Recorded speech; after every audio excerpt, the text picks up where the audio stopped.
Կարեն Տեմիրչյանը մի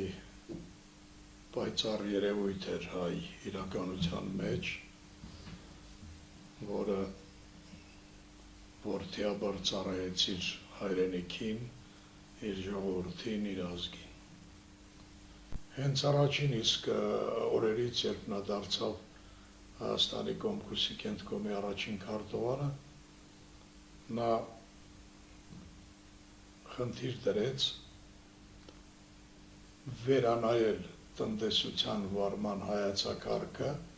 եւ ամբողջ տնտեսություն, ինչպես նաեւ ժողովրդի կենսագործունեության բոլոր բնագավառները դնել ծրագրային ղեկավարման գործընթացի մեջ։ Այսինքն նա այն գործիչներից էր, որոնք ոչ թե ընթացս գործերը պետք է շարունակեին,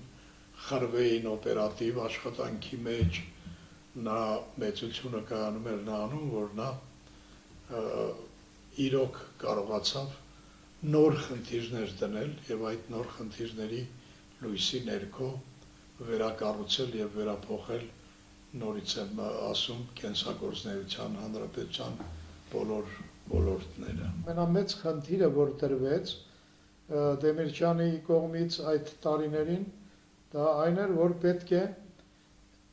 մաքսիմալ արդյունավետ օգտագործել հողային եւ ջրային ռեսուրսները։ Հողային առանց հողերի, առանց էլ, որտեղ մենք այն ժամանակ միության մեջ մեկ շնչի հաշվով վարելահողի տեսակետից գրավում էինք վերջին տեղը միութենական հանրապետությունների մեջ, մեկ շնչին, եթե միության միջինը 0.96 հարյուրորդական հեկտար էր, մեզ մոտ այդ թիվը կազմում էր 0.14 կամ մոտ 6 անգամ պակաս։ Եթե 6 անգամ պակաս հող ունենք, ուրեմն պետք է կարողանանք 6 անգամ ավել արդյունք ստանալ կամ լրացուցիչ հողային ռեսուրսներ մտցնել շրջանառության մեջ։ Այս ուղղությամբ երկու խոշոր քայլ կատարվեց, դրանց մասին եմ ես ուզում ասել։ Առաջինը, որ խնդիր դրվեց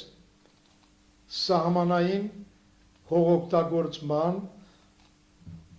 այդ խնդիրը լուծել եւ ճշգրտել ոչ թե հանրապետության սահմանները,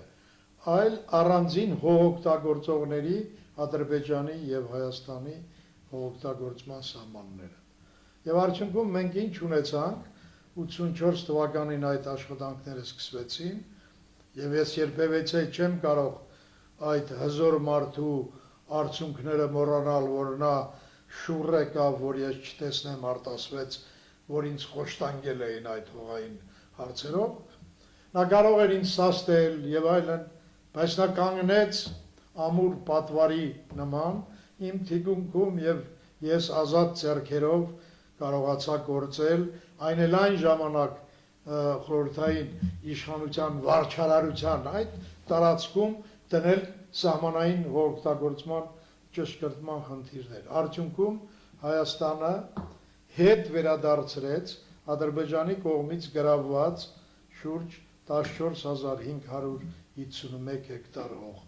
Սա հավասար էր 3 գյուղական շրջանների վարելահողերին։ Եվ ամենակարևորը, որ արձանագրություն ստորագրվեց, որ այսուհետև ինչքան էլ լինեն հողային վեճեր Ադրբեջանի եւ Հայաստանի միջև, միակ ճիշտ փաստաթուղթը այն արձանագրությունն էր, որը ստորագրեցին երկու կառավարությունները։ Հիմա էլ է դա գործում եւ ոչ ոք այդ փաստաթուղթը վերանայել չի կարող, որտեղ երկու կողմերը հավերացրել են այդ փաստաթուղթը եւ ամենակարևորը ԽՍՀՄ քարտեզագրության ինստիտուտում վերանայվել են բոլոր 5 քարտեզները եւ քարտեզագրվել են նոր սահմանները։ Սա հողերի ընդլայնման հերոսական քայլ էր, ես կարող եմ ասել, ես չեմ ուզում սնապարտությամբ զբաղվել, իմ անձը թողնում եմ մի կողմ, բայց դա երկրի ղեկավարի դիրքորոշումն էր, նա կարող էր ընթացք տալ կամ կարող էր ասել գլխացավանքից հեռու մնանք, ինչ գործ ունենք եւ այլն եւ այլն, բայց նա կանգնեց մինչեւ վերջ, ընդում մինչեւ Ադրբեջանի առաջին քարտուղարը եկավ Սևան, մենք գնացինք այդ խնդիրները նայելու նա երբևիցե իրեն դիրքերը չզիջեց եւ մենք կարողացանք այդ սահմանները հողօգտագործման սահմանները ճշգրտել։